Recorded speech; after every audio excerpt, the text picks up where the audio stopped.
Hi, this is Diane Lovetobake on YouTube, and what we're going to make are cookies, but we're going to make oatmeal sugar cookies, or I really call them oatmeal snowball cookies.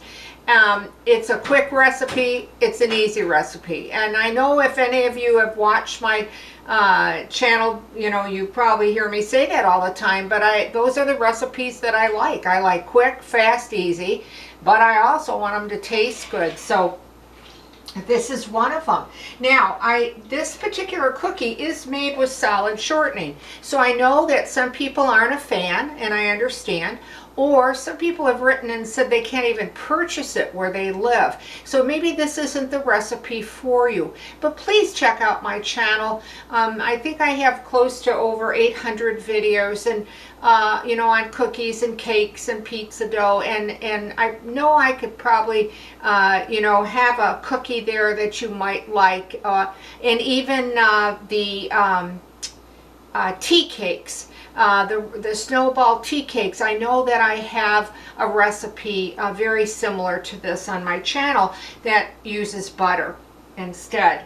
But we want to get started, so we're going to first start off with 1 cup of solid shortening. Now, I no longer put the recipe below the video, and I'm sorry about that, but hopefully I'll go through clearly enough and slowly enough that if you want to jot it down, you're going to be able to do it as we're going along. Okay, so again, it bears repeating. 1 cup. You will best to use either your stand-up or your hand mixer. It really depends on you or what you have or what you prefer. I like to use the stand-up because it's just so much easier for me for the video and very quick.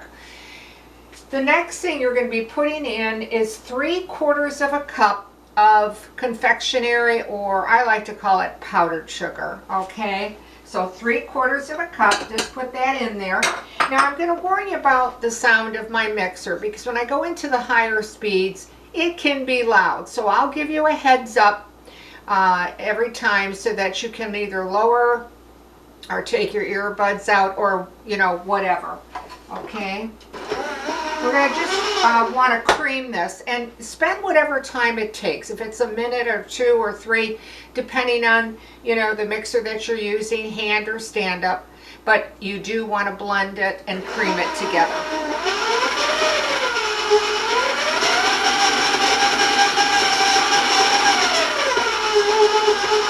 And again, you want to go slowly, otherwise you will get covered in powdered sugar there. Okay, the next thing that we're going to be putting in, and I would have been doing that a lot longer, but due to the video I'm moving things along.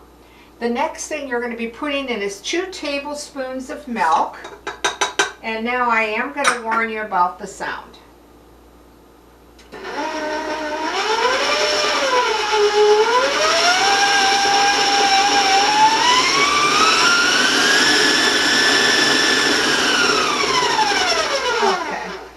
To cover my my mixer with a towel sometimes to prevent, if I'm going too quick on the beaters.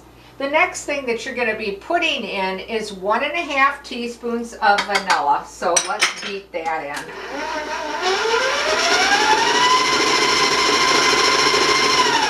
Okay. And like always, usually everything kind of sticks to the sides and at the bottom, so I like to stop things and kind of move things around here a little bit. Okay, let's take the excess off, and I'm going to cream that for just a few seconds. Again, spend time in mixing and creaming though. And again, I'm going to warn you about the sound.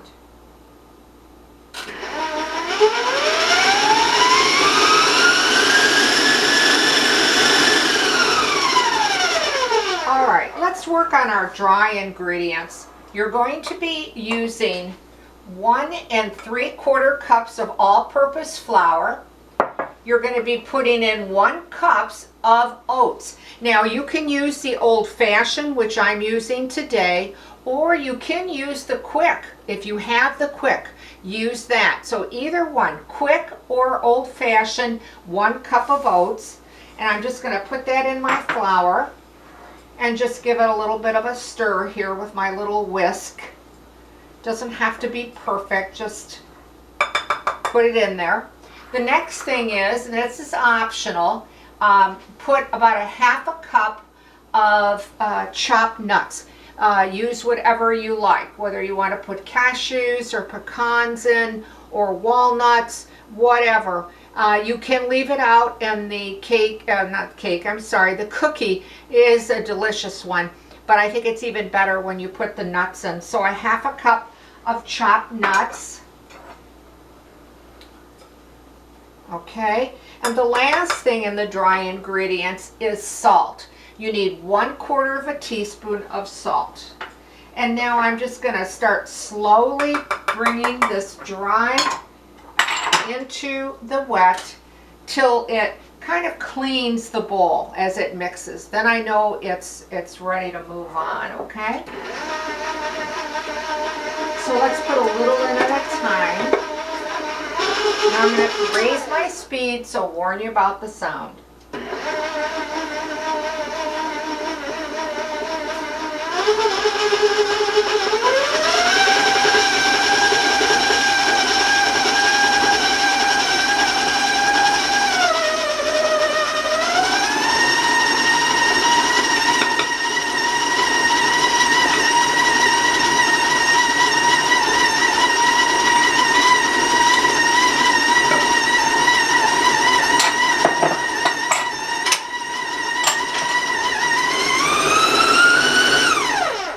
As you saw, I kept raising it a little slower to medium to high just to bring it together. And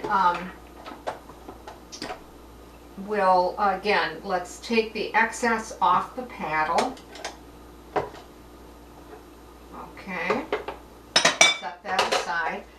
And now I just want to make sure to clean the sides and check that bottom, because it tends to sometimes miss it.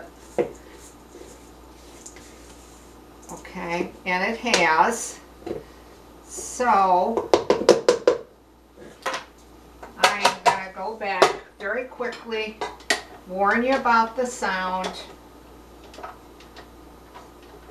Okay. Okay, now there we go. All right, warn you about the sound.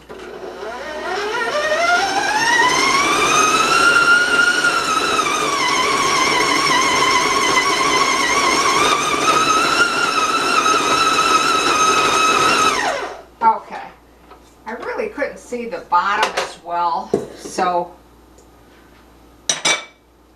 and this is what I'll show you what I meant, because I don't know if you can see that, but the higher the speed and staying with it, it really cleans the bowl, you know, so then you've got this nice cookie dough ball, you know, and that's how I know that it's well combined.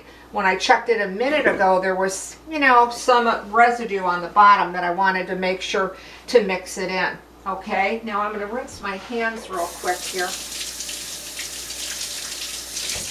Okay, now what else I like about this recipe is that you don't need to grease or use your parchment paper or your silicone mats. You can use them if you want, but it really doesn't require any type of spray or greasing, and I like that. The next thing is I'm using this particular spoon, and it's about maybe 1.5 teaspoons, a little shy of 1.5. Now you can just by hand roll them into a ball. You do want to place them about 2 inches apart, because they are going to spread out. They're going to spread out this way more than in height. The height is going to stay there for you, but the width is going to spread out. Now, if you don't have a cookie scoop, or you don't want to use a cookie scoop, then just, you know, roll a ball in your hands like that, and you will have a complete snowball. I prefer using the scoop, even though I have a flat bottom, is that I know that I have the consistency on every cookie to be about the same size. I have a tendency to, you know, when I hand roll them, you know, maybe it's a little bigger or a little smaller, that kind of thing. Well, that's pretty close. But anyway, you want to place them about 2.5 inches apart, and you want to bake them at, I just lost my times there, I'm sorry, 325. And I know that sounds low for cookies, but this one has to be a slower cookie, because I think of the density of the mixture. Yet they're not dense when you eat one. But a 325, and it can take you anywhere from 15 to 18 minutes. Now you should get about 4 dozen out of this recipe if you use the size I suggested. If you go larger, you're going to get less, of course. If you go smaller, you're going to get more. But adjust your baking times, whether you go larger or smaller, okay? So again, you'll get 4 dozens. Keep them about, it bears repeating, 2.5 inches apart, an ungreased pan. When they come out, let them cool for just a little bit, and then put them on your cooling tray. And then it is helpful to roll them in powdered sugar when they're slightly warm. The sugar adheres to it better, kind of melts, if that makes sense, on the cookie in a way. And then what I like to do is, once I do that, and I put them back on the cooling rack, I like to roll them a second time before serving or putting them away and freezing them. These cookies freeze pretty well. I've had them in the freezer and they're still very tasty. I let them just sit at room temperature and unthaw them for about 2 months, 2.5 months, that kind of thing, you know.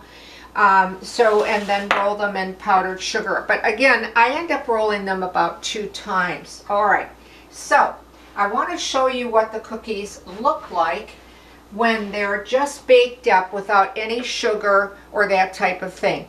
They will have a hard finish on the top. They will have a hard finish on the bottom. Okay, and when you break into them, okay, they're going to be more of a dense cookie. I'm not going to say heavy, but again, your ingredients with the oats and whatever, you know, it's going to be, I'd say, a medium density, but you're going to be able to see those beautiful nuts in there and the oatmeal that's in there. Now, I want to show you what they look like once that they have been rolled, and these have been rolled twice. This is how they will turn out, okay? Now, if you want to roll them by hand in your sugar, or many times you can put it in a Ziploc bag, put your sugar in there, close it, zip it closed, and then just shake the cookies. But I prefer to roll them by hand, and depending on the temperature, if you're shaking them, if they're too warm, they can break up on you, okay? So there you have it. You've got oatmeal snowball cookies, a pretty easy and quick recipe to make. If you try this recipe and you liked it, well, leave a comment. I'd really like to hear from you. And if you do write to me, I will do my very best to answer in a timely fashion. I also want to remind you very quickly that YouTube is the only place that I put my videos on, my recipe videos on. So if you do write to me and watch me on YouTube, I'm going to get your question or your comment, okay? So I want to thank you for watching Diane Lovetobake on YouTube. If you're so inclined and you'd like to subscribe, well, I can't thank you enough. Or ring the bell. Again, many, many thanks. So stay well, stay safe, and I'll see you soon.